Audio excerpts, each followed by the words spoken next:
네, 할렐루야 성도 여러분. 사순절을 맞이해서 오늘이 네 번째 시간입니다. 이번 주에 그 주제는 인도하심이라는 제목을 한번 생각을 한번 해봅니다. 오늘 말씀의 제목을 한번 보게 되면 사람 눈은 순간이나 하나님 눈은 영원하시다 라고 하는 제목입니다. 인도하심이 무엇일까요? 하나님께서 우리를 인도하십니다 라고 하는 것을 우리 너무나 잘 알고 있죠. 다 우리가 교회를 나오고 또한 말씀을 듣고 또한 공부를 하고 제자반을 다니고 그러는 과정 속에서 우리가 듣고 많이 깨닫게 되는 것이 바로 뭐냐면요, 인도하심이라고 하는 부분입니다. 하나님께서 인도하신다는 게 무엇입니까? 라고 질문한다면 어째 우리 그리스도인들이 인도하심의 의미를 모르겠습니까? 우리 모두는 너무나 잘 알고 있죠. 자, 근데 오늘은 그 인도하심이라는 것을 한번 어떤 의미가 있는지를 한번 더 말씀을 통해서 한번 깨달아 가면 어떨까라는 생각이 듭니다. 먼저 이 사전적인 의미를, 인도하다라는 의미가 무엇일까를 한번 찾아보니까 사전에서 이렇게 이야기합니다. 이끌어 안내하는 거.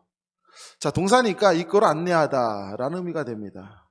자, 이끌어가고 안내한다라고 하는 의미는 우리가 한번 이 언어의 뜻을 찾아본다면 삶의 자리라는 생각이 들죠. 우리가 살아가는 이 삶의 자리 가운데 속에서 이끌어주고 안내하는 그런 역할입니다.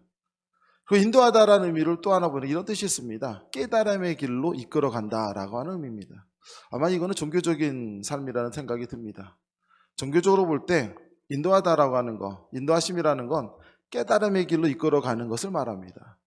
이 두 가지 의미 가운데 속에서 반드시 선제되어 있는 것이 있는데 그건 바로 뭐냐면요, 이끌어가기 위해서는 반드시 어디에 있어야 될까요? 앞에 있어야 되겠죠. 앞에서 이끌어가는 것을 의미하는데요. 자, 이렇게 되니까 좀 어려워지기 시작하죠. 앞에서 이끌어간다라고 하는 의미는 사실 지식적으로 이해하기는 좀 어렵습니다. 이건 관계적인 언어이죠. 관계적인 언어이고 앞에서 이끌어간다라고 하는 건 내가 경험하고 체험하는 그러한 언어예요. 자, 작년의 일인가요? 우리가 집사님이랑 같이 이런저런 얘기하다 보니까 어연듯 결혼 26주년, 27주년 이렇게 돼가고 있는 것 같더라고요. 되면서 한번 살아온 길을 한번 슬쩍 이렇게 돌아보게 됩니다. 자, 우리도 가끔 자주 그런 걸 하죠. 돌아보니까 결혼하고 나서 제2의 인생이 열립니다. 그 전의 인생과 결혼하고 후의 인생은 다르다고 하지 않습니까? 제2의 인생이 열리는데 그때 우리 부부에게 하나님께서 이 감사의 제목을 주신 게 있습니다. 결혼하고 우리 부부가 삶을 시작하면서 지금까지도 이 제목은 저희 가정의 부부의 제목입니다. 그 제목이 뭐냐, 이런 제목이었어요. 우리 부부 가는 길에 막히지 않고 길이 열리고 열매 맺는 인생이 되게 하옵소서라고 하는 제목이에요. 좋지 않습니까? 자, 아마 기도 제목은 다 누구나 좋습니다. 우리도 이렇게 기도의 제목을 받았습니다. 부부가 생각을 할 때 하나님께서 이렇게 기도의 제목을 주시는 거 보니까 우리 길은 참으로 평탄하고 행복하겠구나 라고 생각을 하게 되지요. 자, 그런 생각을 하면서 세월이 지나 보니까 26년, 7년이 지나간 것 같아요. 한번 돌이켜보니까 삶이라고 하는 거는 그 예측하기가 어려운 것 같더라고요. 어떻게 들어가 진행될런지 알 수가 없습니다. 그 사이에 하나님께서 두 자녀를 선물로 주시고 전혀 생각지도 않았는데 외국 생활을 하게 되고 어떻게 하다 보니까 인생의 반평생을 거의 외국에서 살았죠. 그렇게 지내고 또 한 가지 특징적인 게 있더라고요. 어떠한 특징이었냐면 이런 특징이었어요. 사실 저는 굉장히 이성적인 사람입니다. 굉장히 생각도 좀 많고요. 어찌 보면 굉장히 계산적이고 좀 그렇게 한 번을 하더라도 움직이기 전에 생각을 많이 하는 성격이거든요. 그런 성격의 사람인데 삶을 한번 돌아봤더니 특징적인 게 무엇이었냐면 비상식적으로 삶을 살았더라라고 하는 거예요. 비상식적인 삶을 산 것이 우리 부부의 인생이었는데 그 모든 것이 다 뭐가 되었는가 하니 복의 길이 되었다라고 하는 간증입니다. 자, 성도 여러분, 왜 비상적인 삶이 복의 길이 되었을까라고 하는 거죠. 제가 목회에 대한 얘기만 한번 해볼게요. 제가 처음에 목회자로서의 삶이 시작된 게 30대입니다. 30대 미국에 첫 발을 디디고 시작을 했죠. 원래 시작한 건 목회자의 길이 아니었습니다. 교수의 꿈을 안고 자연스럽게 그렇게 되어질 것이라 믿고 자, 미국 땅으로 가게 됩니다. 모든 것들이 순조롭게 잘 풀려가요. 성도 여러분, 순조롭게 잘 풀려간다라고 하는 건 어떤 의미가 있을까요? 잘하고 있다라는 거겠죠. 하나님께서 인도하시는구나. 하나님께서 이끌어 가시는 거구나. 왜 그러고 하니 내가 생각하고 가는 길이 나를 위한 것 수도 있지만 돌이켜보니까 하나님의 영광을 위한 것이라고 하는 생각이 확신이 들었거든요. 세상적으로 나가는 것이 아니라 하나님의 종으로서 살아가는 건데 다만 그 길이 교수의 길을 생각했던 것이고 그렇게 풀려갈 것이라고 믿었던 거거든요. 그러다 보니까 순조롭게 풀리는 길이 뭐가 될까요? 감사가 되고 인도하심이라는 생각이 듭니다. 자, 그렇게 시작되어서 이제 공부도 하고 좀 교회에서 좀 봉사도 좀 하고 그렇게 지내야 되겠다라고 하는 계획이 막상 들어가서 보니 모든 게 다 확 바뀌어 버립니다. 처음에 인생이 시작이 된 게 목회자의 삶이 시작이 됐는데 전혀 계획 없이 들어와요. 인생이 확 하고 들어오는데 목회자의 삶이 내가 시작이 돼버립니다. 예상하지도 못했던 길이죠. 근데 너무나 어려웠어요. 수고하는 것이 힘들었고 어려움만 있는 것이 아니라 뜻대로 되지 않고 계획이 무너지는 것, 이 모든 것들이 힘들었어요. 겉으로 나타나는 것, 그야말로 시작하면서 보상이 없습니다. 수고에 대한 대가가 없습니다. 교회에서 나오는 페이는 하나도 없었어요. 그렇게 시작되어졌던 삶이었는데 그렇게 시작됐던 목회자의 삶은 비정상적인 거거든요. 왜? 누구나 합리적인 이성을 가지고 생각을 하게 되면 그렇게 살 수가 없거든요. 근데 그렇게 인생이 시작이 되더라 이겁니다. 그러면 거절하고 거부할 수 있는가? 그것도 아니에요. 왜? 삶이 시작이 되다 보니까 내 자리가 거기에 가 있게 되고 삶이라는 게 복잡하게 연결되다 보니까 수많은 것들이 눈에 걸리고 마음에 밟히고 그러다 보니 쉽게 떠나지 못하고 1년이 지나고 2년이 지나고 3년이 지나고 어느덧 10년이나 세월이 슉 지나갑니다. 돌이켜보니 말도 안 되게 시작이 된 것 같은데 뭐가 되었냐면요. 축복의 길이 되었더라 이겁니다. 성도 여러분, 인도하심이라고 하는 것이 무엇인가라고 하는 거예요. 그 다음 얘기를 한번 해볼까요? 자, 이제 우리 교회 이야기입니다. 시간이 지납니다. 어느덧 50이라는 나이가 됐는데 하나님께서 교회 개척을 시키셨어요. 자, 교회를 새롭게 개척을 하게 되었는데 그렇게 시작됐던 건 역시도 비상식적이에요. 왜 비상식적이냐? 나이 50이 넘게 되면 누구나 자기가 살고 있는 삶에 그대로 유지하기를 원하고요. 변화를 가져오지 않습니다. 굳이 그렇게 해야 되지 안 해도 된다면 그렇게 가는 게 당연하거든요. 주변의 동료들도 이야기하죠. 아니 이 나이에 왜 개척을 하는가? 차라리 개척을 하도록 도와주지. 이런 얘기도 듣습니다. 마음이 결정이 되다 보니까 행동으로 옮기게 되죠. 그러다 보니 상가를 덜썩 큰 계약으로, 큰 금액으로 계약을 합니다. 성도 여러분, 상식적일까요? 비상식적인 거죠. 그렇게 시작을 합니다. 막상 하나님께서 마음을 주시니 시작을 하는데 사람인지라 걱정이 되지요. 기도합니다. 개인적으로 기도해요. 경제적으로 두렵습니다. 자녀들이 커가는데 너무나 중요할 때예요.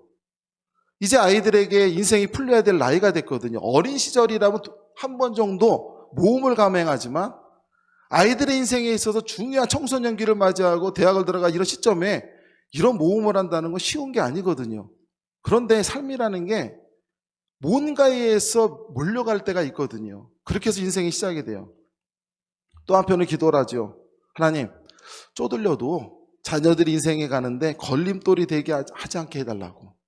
당연히 살아가다 보면 이렇게 하다 보면 더 어려워지겠지만 가정 불화가 일어나지 않게 해달라고 기도를 하죠.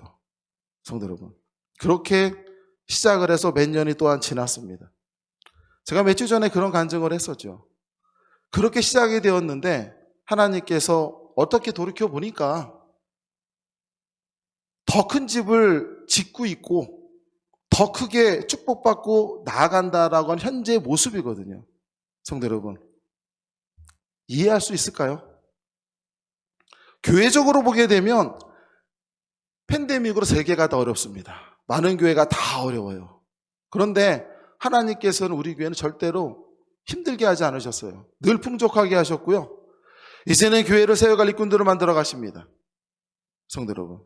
세상적으로 보게 되면 비정상적이고 비상식적이었지만 이 모든 것들이 바로 무엇이냐면 축복의 길이 되게끔 만드신 게 하나님의 은혜거든요. 다시 한번 돌이켜볼까요? 기도 제목이 떠오릅니다. 우리 부부 가는 길에 막힘이 없게 하시고 열매 맺는 인생이 되게 하옵소서 라고 하는 제목이거든요. 지금 돌이켜보고 10년 후가 되고 20년 후가 돼서 돌이켜보겠지요. 하나님의 은혜가 어떻게 계속해서 이어질는지 우리 부부의 숙제이고 감사의 제목일 거예요.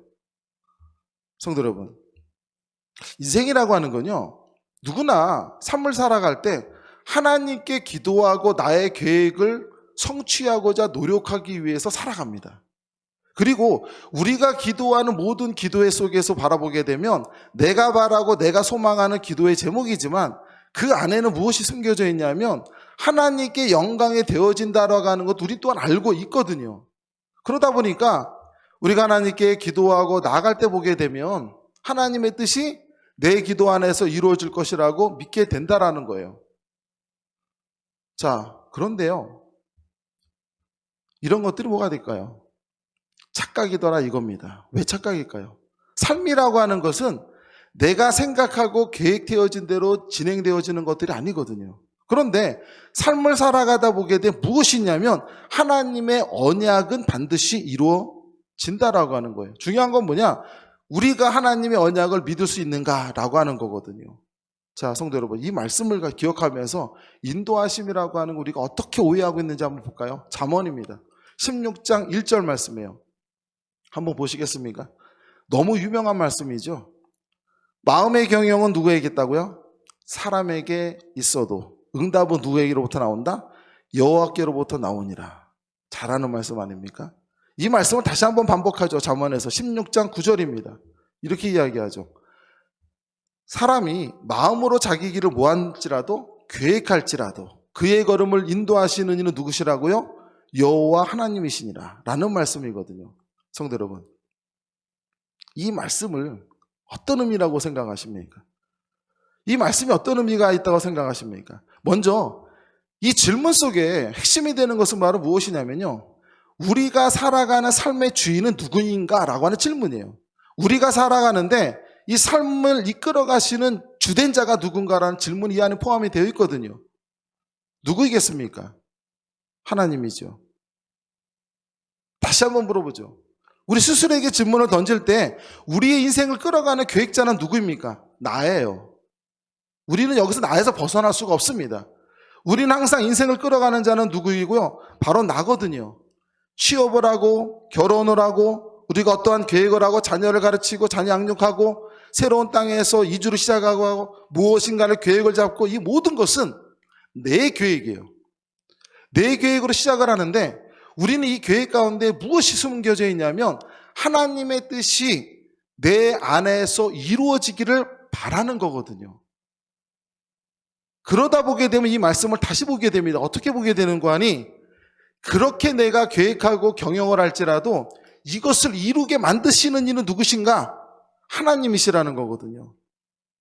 그러면 여기서 하나님의 의미가 어떻게 되는 거냐? 인도하시는 이가 하나님인데 내가 비록 부족할지라도, 내가 비록 연약할지라도 내가 기도하고 간구해 나가는 것이 하나님의 뜻과 맞다고 한다면 하나님께서 되도록 만들어 주신다고 하는 마음에 포함이 되어 있다는 거예요. 다른 말로 하면 하나님께서 내 삶을 인도해 주시고 결혼을 하고 새롭게 땅을 가서 공부를 합니다.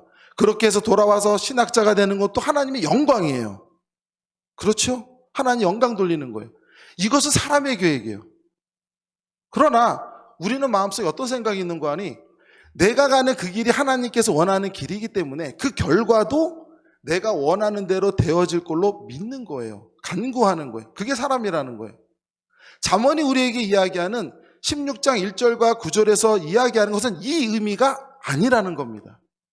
우리는 이렇게 이해를 한다는 것이죠. 마치 무엇과 같습니까? 롯과 아브라함이 높은 산에 올라가서 서로 땅을 나눌 때 기억하시죠, 성도 여러분?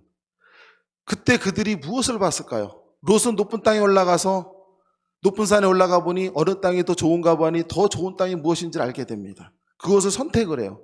아브라함은 그렇지 않은 땅을 선택하죠.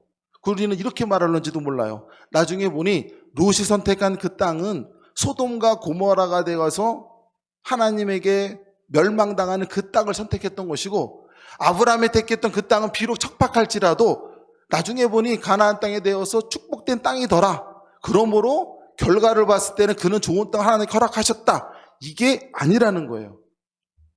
중요한 것은 바로 무엇인가 하니, 삶의 결과라고 하는 건 인간에게 달린 것이 아니라 아브라함이 어느 땅을 선택했든 그가 하나님을 믿고 나갔기에 그 결과가 하나님께서 아름답게 풀어주신 것 아니겠습니까? 성도 여러분, 다시 한번 돌아가 볼까요? 우리 이 말씀을 가지고 다시 한번 생각해야 됩니다. 그렇다고 한다면 무엇이냐? 사람은 늘 우리 인생을 계획을 합니다. 여기에서 저를 포함해 모든 사람들은 다 계획을 해요. 저도 목회를 하면서 하나님께 기도하고 간구할 때 목회에 대한 계획을 짜요. 이 계획은 누구의 영광을 위한 거예요? 하나님의 영광을 위한 거예요. 사람은 누구나 다 계획을 짜는데, 잠언에서 우리에게 먼저 얘기하는 것은 바로 뭐냐면요, 모든 사람들은 그 계획을 짜는 것의 중심이 누구냐면 나라고 하는 거예요. 나를 벗어날 수가 없다라는 거예요. 그 다음에 두 번째 중요한 건 바로 뭡니까? 그러한 계획을 짜는 자는 누군가 하니 죄인이라는 거예요. 완벽하지 못하고 하나님 앞에 온전하지 못하며 불완전한 자라는 거예요.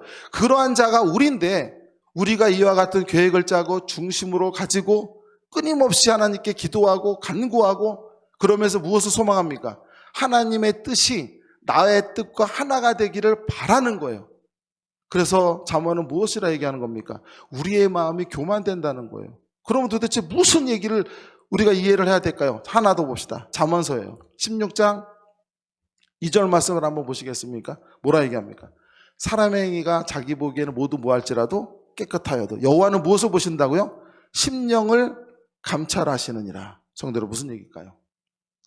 우리가 하나님께서 우리의 심령을 보시기 때문에 우리의 중심 가운데 항상 내가 있다라고 하는 것을 우리는 벗어날 수가 없는 거예요. 그러다 보니까 우리는 어떠한 착각을 하게 됩니까? 내가 부족하지만 내가 하나님께 계획을 짜고 나아가고자 할 때 이 모든 것들이 하나님의 은혜 가운데 이루어질 것이라고 믿는 것이죠. 하나 예를 한번 볼게요. 창세기 40장에 보게 되면요, 한 사람의 이야기가 나옵니다. 누구냐면요, 요셉의 이야기가 나오는데, 자, 요셉이 술 맡은 관원장을 만나서 감옥에서 만나게 되죠. 술 맡은 관원장의 꿈을 이야기를 듣게 돼요. 꿈 내용은 이런 얘기예요. 자, 이 관원장 앞에 자신 앞에서 포도나무가 있고 그 나무에 뭐가 있냐면 세 가지가 새로운 세 개의 가지가 나왔대요. 그리고 싹이 나서 꽃이 피고 포도송이가 다 익었는데 그것을 내가 짜서 그 즙을 바로에게 갖다 주는 꿈을 꿨습니다 라고 얘기하면서 이 꿈이 무슨 의미인지를 물어봅니다. 그때 요셉이 듣고 이렇게 이야기해요.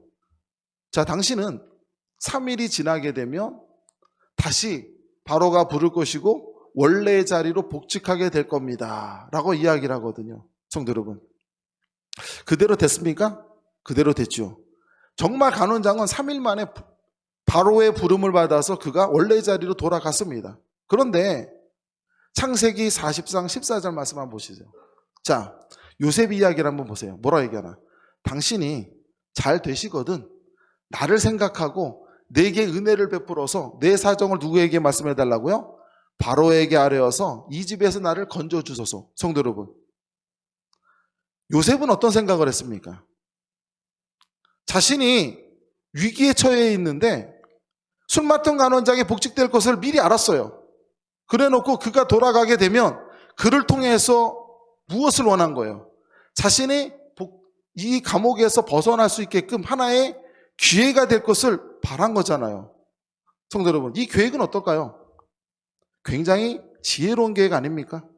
사람이라면 이 정도의 지혜로움을 갖고 이렇게 계획을 짠다는 건 너무나도 현명한 것 같아요. 어찌 보게 되면 이와 같이 이야기하는 것은 하나님께서 그에게 길을 열어줬던 모습이겠죠. 왜? 그가 감옥에 있었지만 하나님께서 요셉을 사랑하셨습니다. 그래서 요셉의 기도를 들으셨고요, 억울한 요셉의 마음을 아세요. 그때 술 맡던 관원장을 만났고 그에게 꿈의 이야기를 듣습니다. 그리고 하나님께서 그 꿈을 꾸게 하신 게 누구예요? 하나님이에요. 그리고 그 꿈을 풀이하신 게 누구예요? 하나님이에요. 지혜를 주셨어요. 이제 풀어냈어요. 성도 여러분, 결과는 무엇일까요? 요셉이 풀려나야 됩니다. 그렇지 않습니까? 성경을 아시는 분은 아실 거예요. 요셉이 풀려났을까요? 말씀 한번 볼까요? 40장 23절, 창세기 40장 23절 보죠. 뭐라고 얘기합니까? 술 맡은 관원장이 요셉을 뭐 했다고요? 기억하지 못하고 그를 잊었더라.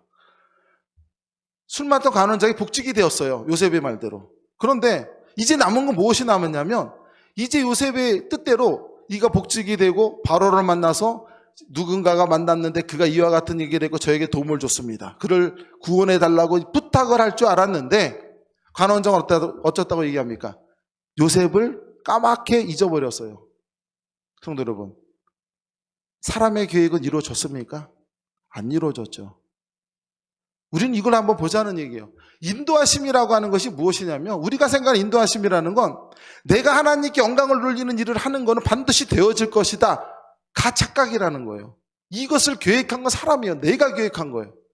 우리의 인생은 이루어지고 나가는 모든 것의 주관자는 내가 아니라 하나님이시거든요.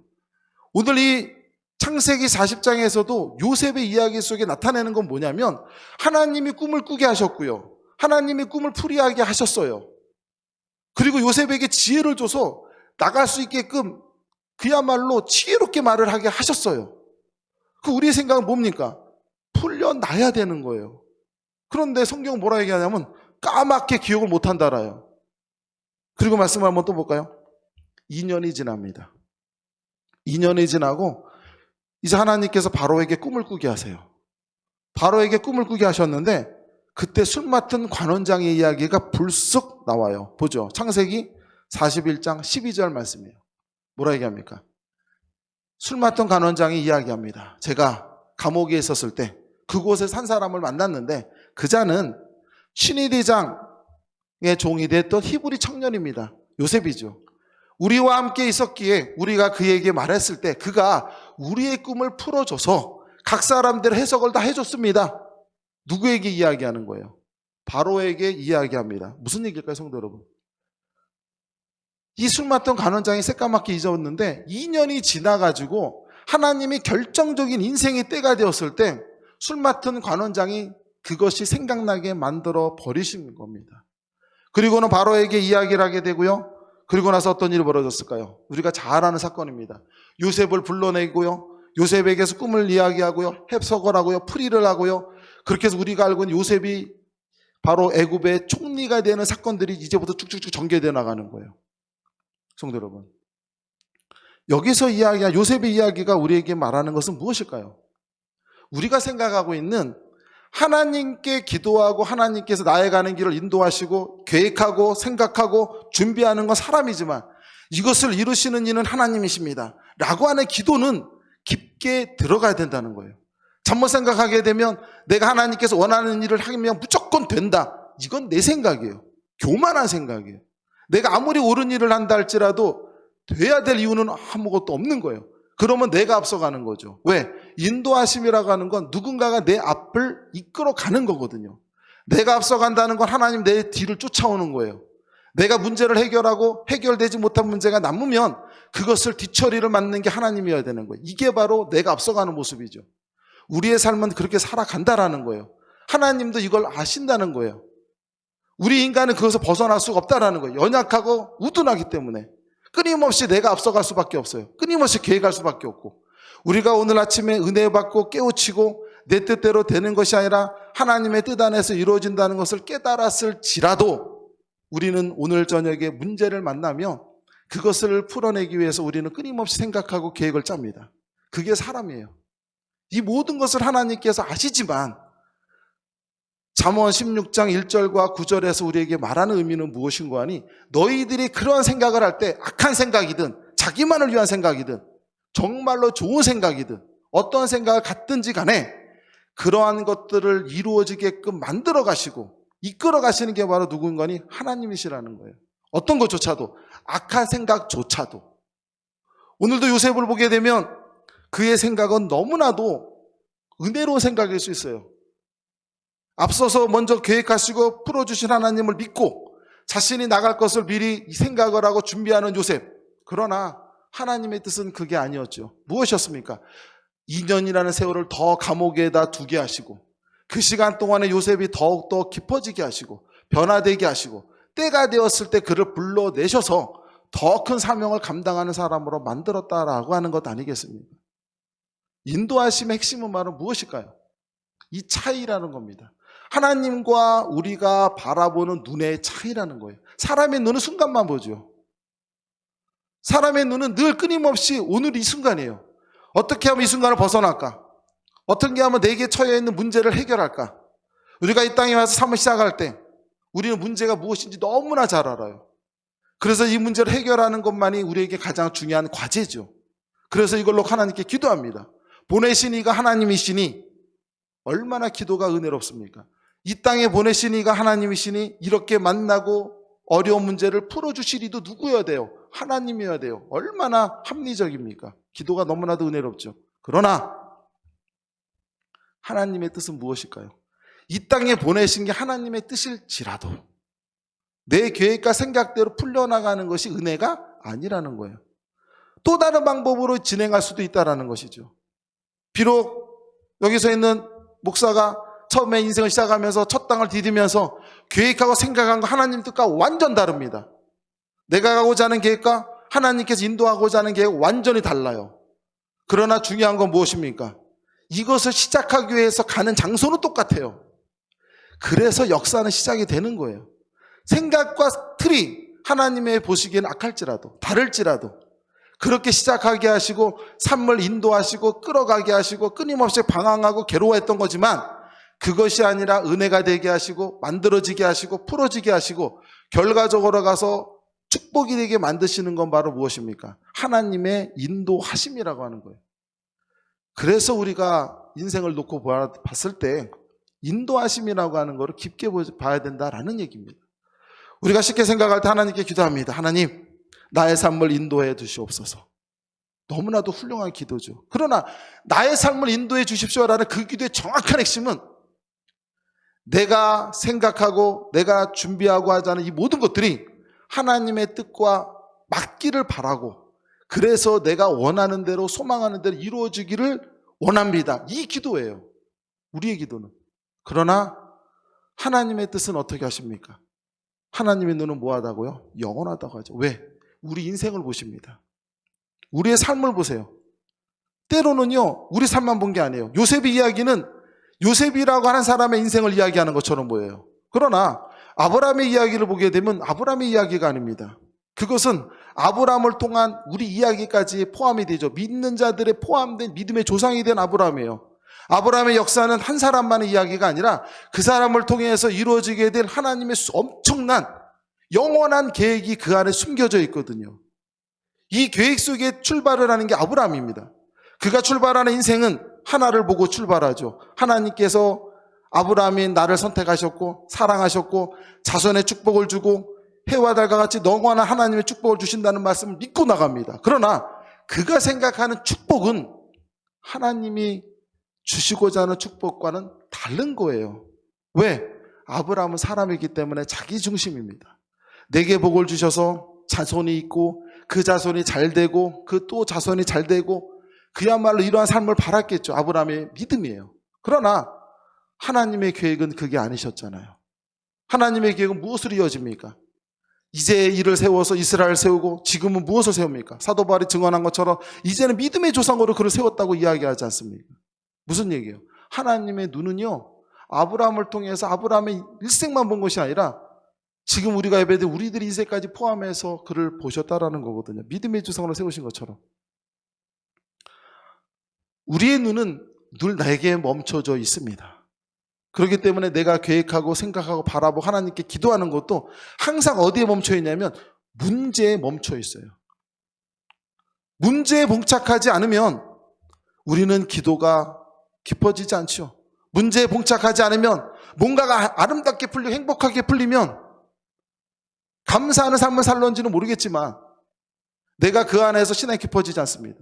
문제에 봉착하게 되면 벗어나기를 원하고 여기에서 해결되기를 원하고 내가 나가고자 하고 풀려나갈 비전이 있고 계획이 있으면 그 모든 것들이 하나님의 은혜 가운데 일치되기를 원하죠. 누가? 우리의 기도가 그렇다라는 겁니다. 말씀을 한번 볼까요?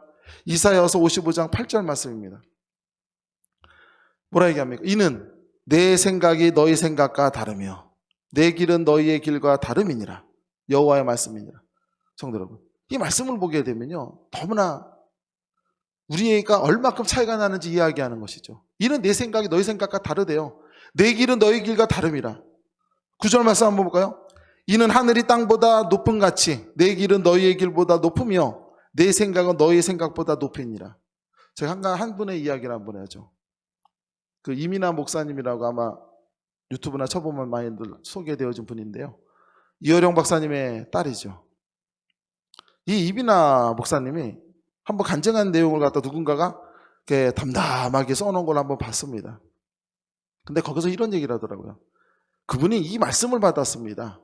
이사야서 55장 8절과 9절 말씀을. 이 말씀을 받았는데 언제 이 말씀을 받았냐면요, 그에게 큰아들이 있었습니다. 큰아들이 법대를 준비하고 있다가 어느 날 법대를 준비하는데 이유도 없이 쓰러져서 코마에 빠졌답니다. 무의식에 빠졌대요.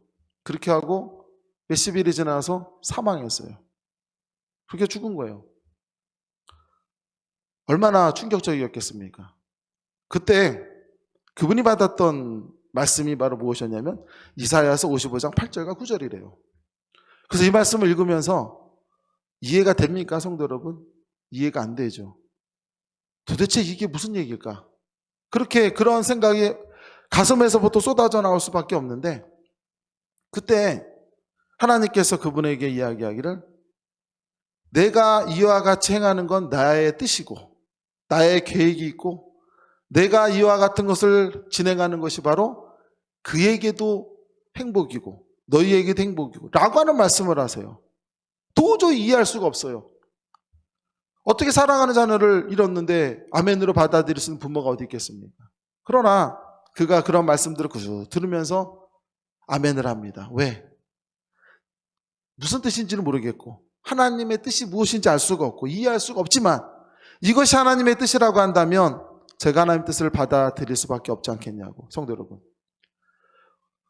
우리가 오늘 하나님의 은혜 가운데 속에서 새롭게 이 땅에서 또 팬데믹을 지나면서 우리가 이 캐나다라는 나라에서 살아갑니다. 우리가 이곳에 살아갈 때 우리가 오늘 말씀의 제목과 같이 사람 눈은 순간이지만 하나님 눈은 영원하시다 라고 하는 이 말씀은, 이 제목을 보게 되면 우리 이 제목이 머리로는 이해가 충분히 됩니다.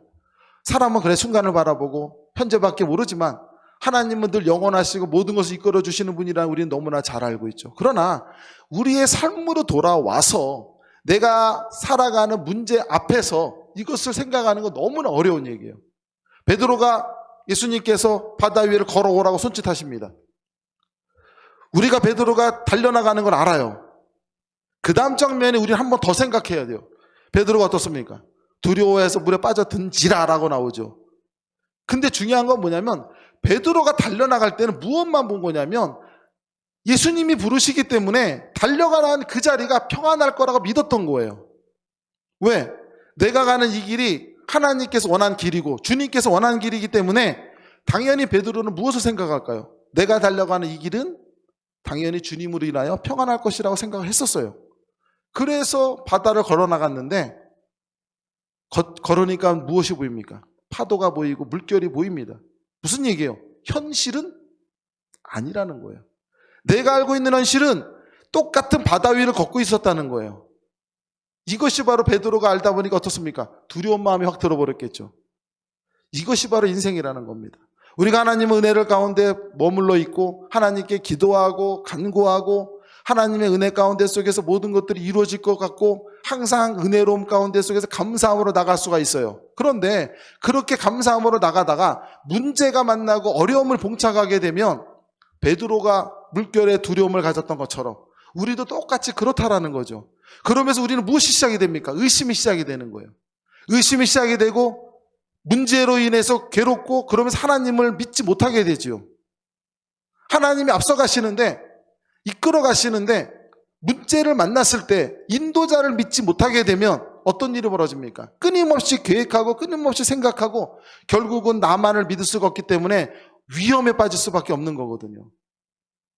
우리가 그와 같다라는 것 아니겠습니까? 하나님께서 우리를 인도하신다라고 하는 것은 우리가 얼마만큼 하나님을 온전히 믿고 내가 하나님과 나의 차이를 인정하고 그러면서 내가 주님을 바라보고 나갈 때 우리가 얼마만큼 쫓을 수 있는가? 내 자신에게 돌아봐야 되지 않겠습니까? 성도 여러분, 우리 삶을 인도하신 하나님을 우리가 진짜 믿으십니까? 우리가 첫 번째로 생각해야 될 건 무엇입니까? 먼저 우리는 하나님께서 예수님의 피로써 우리를 값 있게 선택한 하나님의 자녀라는 걸 먼저 믿으셔야 됩니다. 이게 제일 첫 번째 출발점입니다. 왜? 하나님의 자녀이기 때문에 하나님 우리를 절대 버리지 않는다라는 거죠. 우리 모두는 바로 무엇인가 하니 하나님께서 귀한 피를 통해서 우리를 샀다라는 것이죠. 구한 인생들이에요. 그러므로 우리가 나아갈 때 하나님을 정말로 믿고 나간다면 성도 여러분, 한 가지를 기억하자는 겁니다. 내가 생각하고 나가고 달려가는 그 길들이 때로는 내 생각과 같지 않을 수도 있고요. 어떨 때 보게 되면 괴로운 인생길처럼 보일런지도 모릅니다. 그러나 하나님께서 어떻게 역사하시는 거니 악한 계획이든 올바른 계획이든 하나님께서는 사랑하시는 일을 당신의 방식대로 이끌어 가셔서 반드시 하나님의 은혜 가운데 머물게 한다라고 하는 사실입니다. 중요한 것은 우리가 이것을 얼마만큼 빨리 인정하고 아멘으로 받아들여 나갈 때 우리의 삶은 영육간의 열매를 맺는 인생이 되는 것이 아니겠습니까? 성도 여러분, 우리 인생에 영육간의 열매를 맺어야 됩니다. 우리가 온전히 살고 있는가는 무엇을 알 수 있는 거니? 성도 여러분, 열매로 알 수가 있는 거예요. 우리가 그런 인생을 살아야 되지 않겠습니까? 이제 오랫동안의 팬데믹이 이제 서서히 끝나간다고 합니다. 성도 여러분, 우리가 이 땅의 삶을 살아갈 때 하나님의 인도하심이 있어야 되겠죠. 하나님께 간구하시고 기도하시면서 그 인도하심 길을 따라가시는 우리 모든 한길교 성도들이 다 되시기를 주님의 이름으로 축원합니다.